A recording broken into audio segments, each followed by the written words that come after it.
Praise the Lord. सबको जय मसीह की। मेरे प्यारे भाई और बहनों, क्या आपके जीवन में भी कभी ऐसा समय आया है जब आपने किसी के साथ बहुत भलाई की हो, किसी का बहुत अच्छा किया हो, लेकिन बदले में आपके केवल आपको बुराई मिली हो? आज हमारे समाज में मेरे प्रियो बहुत से भाई और बहन इसी बात की टेंशन में रहते हैं। वे कहते हैं मैंने किसी का बुरा नहीं किया, मैंने कभी किसी के साथ बुरा नहीं किया, फिर भी मुझे पता नहीं क्यों लोग बुरा कहते हैं।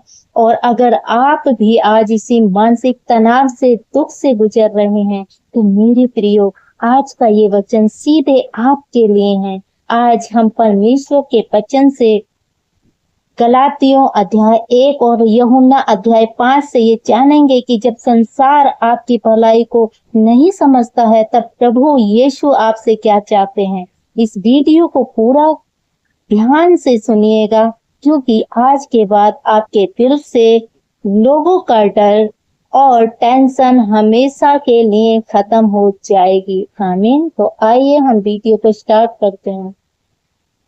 हम देखते हैं नीति वचन अध्याय 29 आय 25-26 क्या कहता है। लिखा है, मनुष्य का भय खाना फंदा हो जाता है, परंतु जो यहोवा पर भरोसा रखता है उसका स्थान ऊंचा किया जाएगा। मेरे प्रिय, परमेश्वर का वचन कहता है, जब हम लोगों को खुश करने की कोशिश करते रहते हैं, तो मेरे प्रियो, हम उनके डर के फंदे में फंस जाते हैं। हमारी असली सुरक्षा और हमारी असली शांति केवल परमेश्वर पर भरोसा रखने में है। मेरे प्रियो, अध्याय कुलुस्सियों 3:23 में लिखा है, जो कुछ तुम करते हो तन और मन से करो, ये समझकर कि मनुष्यों के लिए नहीं परंतु प्रभु के लिए करते हो। परमेश्वर का वचन कहता है, जब हम लोगों की भलाई करते हैं तो मेरे प्रियो, बदले में तारीफ की उम्मीद ना रखें। ये सोचें कि हम जो कर रहे हैं वह प्रभु यीशु के लिए कर रहे हैं। जब उम्मीद इंसान से नहीं परमेश्वर से होगी तो कभी निराशा या टेंशन नहीं होगी आपको। तो आप दूसरों के साथ जो भी करें वो ये सोच कर नहीं करें इसके साथ मुझे भलाई मिलेगी, मैं इसके साथ अच्छा कर रहा हूं तो ये मेरे साथ अच्छा ही करेगा। नहीं, आप प्रभु यीशु का काम समझ कर, सोच कर दूसरों के साथ में भलाई करें। आमीन।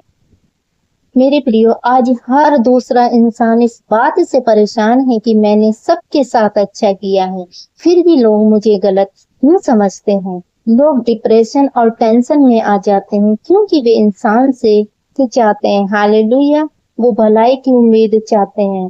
गलातियों अध्याय 1 उसकी 10 आयत में लिखा है, पौलुस कहता है, अब मैं क्या मनुष्यों को मनाता हूँ या परमेश्वर को? क्या मैं मनुष्यों को प्रसन्न करना चाहता हूँ? यदि मैं अब तक मनुष्यों को ही प्रसन्न करता रहता तो मसीह का दास न होता। मेरे प्रिय, परमेश्वर अब साफ कहता है कि अगर मैं मनुष्यों को प्रसन्न करता रहता तो मसीह का दास ना होता। हमें खुद से पूछना है कि हमें किसकी हजूरी चाहते हैं, संसार की या सृष्टिकर्ता परमेश्वर की।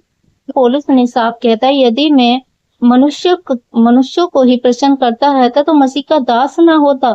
यदि आप मनुष्यों के लिए अच्छे काम करते रहोगे, मनुष्यों को प्रसन्न करते रहोगे, मनुष्य के बारे में सोचोगे, तो आप इस यूं ही हालेलुया अपने टेंशनों में, अपने विचारों में, अपनी समस्या में उलझे रह जाओगे। तो हमें यहाँ मनुष्यों के लिए नहीं जीना है। मनुष्य को क्या फर्क पड़ता है, आप कुछ भी करें मनुष्य को, आपको फर्क पड़ता है परमेश्वर आपके बारे में क्या सोचता है, आपसे परमेश्वर प्रसन्न है या नहीं, परमेश्वर ने आपके बारे में क्या सोचा है। मेरे प्रियो, जब आप परमेश्वर के बारे में सोचते हैं ना कि मैं परमेश्वर के लिए जीऊंगा, परमेश्वर के लिए अच्छा काम करूंगा, आपके कर्मों का हिसाब मेरे प्रियो परमेश्वर आपको देगा, मनुष्य आपको नहीं देना।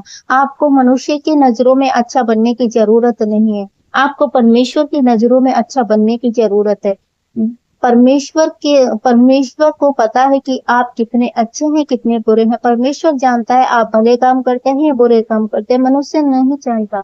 तो मेरे प्रियो, जब अपने जीवन को मनुष्य से हटाकर आप परमेश्वर की बातों पर लगाएंगे, परमेश्वर के वचन पर मन लगाएंगे, तो आप मनुष्यों के हालेलुया विचारों को देखकर टेंशन में नहीं होंगे, क्योंकि मनुष्यों की तो फितरत में ही ऐसा है। आप मनुष्यों के लिए चाहे जितना भी अच्छा क्यों ना कर ले, आपको कभी मनुष्य से तारीफ नहीं मिल सकती, अच्छा नहीं मिल सकता। इसलिए मेरे प्रियो, आप अपने जीवन को बदले और परमेश्वर के लिए बदले, परमेश्वर को भावता हुआ जीवन जिए। आमीन। आज का वचन कहता है यूहन्ना 5 आयत 43 में लिखा है, मैं मनुष्यों से आदर नहीं चाहता। मेरे प्रियो, यह प्रभु यीशु मसीह ने साफ साफ किया है कि मैं मनुष्य से आदर नहीं चाहता। आप जानते हैं, प्रभु यीशु मसीह ने अपने पिता परमेश्वर की आज्ञाओं को माना है, परमेश्वर की आज्ञाओं का आदर किया है। उसने मनुष्यों को नहीं जाना कि मनुष्य उसके बारे में क्या सोचते हैं। वो परमेश्वर का पुत्र होकर भी तब भी मनुष्य, प्रभु यीशु मसीह को मनुष्य ने उसके बारे में गलत सोचा, उसे पकड़वाया, उसे मारा, उसे कूटा, उसे कांटों का ताज पहनाया गया। वो तो परमेश्वर का पुत्र था। तो आप मनुष्य होकर फिर मनुष्य के बारे में क्यों सोचते हैं मेरे प्रियो? क्योंकि परमेश्वर का वचन कहता है, या यीशु मसीह साफ साफ कहते हैं कि मैं मनुष्य से आदर नहीं चाहता। यदि आप परमेश्वर का भय आपके अंदर है, तो आप आदर चाहते हैं, तो परमेश्वर से चाहें कि परमेश्वर आपको क्या समझते हैं, आप परमेश्वर के लिए क्या करते हैं, आप परमेश्वर की नजरों में कैसे दिखना चाहते हैं।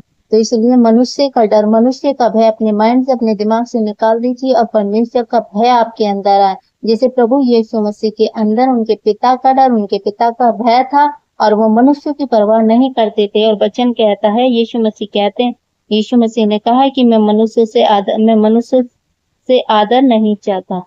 तो मेरे प्रियो, हमारा भी कर्तव्य बनता है कि हम मनुष्यों की तारीफ ना सुनकर, मनुष्यों का आदर ना चाह कर हम अपने परमेश्वर, अपने पिता के हालेलुया भय को अपने जीवन में रखें, उसका भय करें, उसका भय माने और परमेश्वर के वचन में बने रहें और पाप से दूर रहें। हालेलुया। और मनुष्यों के बारे में ना सोचें। हालेलुया। तो मैं आशा करती हूँ आज के इस वचन के द्वारा आपने परमेश्वर के वचन से जरूर सीखा होगा कि हमें मनुष्यों के बारे में नहीं सोचना है कि कौन हमारे बारे में क्या सोच रहा है, वो हमारे बारे में क्या सोचेगा। मनुष्य का डर आपके अंदर नहीं होना चाहिए, सिर्फ परमेश्वर का डर होना चाहिए। आमीन। तो इस वचन पे खड़े सुने जाने पर प्रभु आप सबको आशीष दे, सबको जय मसीह की। हमारे चैनल पर यदि आज आप नए जुड़े हैं, तो हमारे चैनल को लाइक शेयर कमेंट करें। तो इस वचन के पढ़े सुने जाने पर प्रभु आप सबको आशीष दे, सबको जय मसीह की। God bless you all.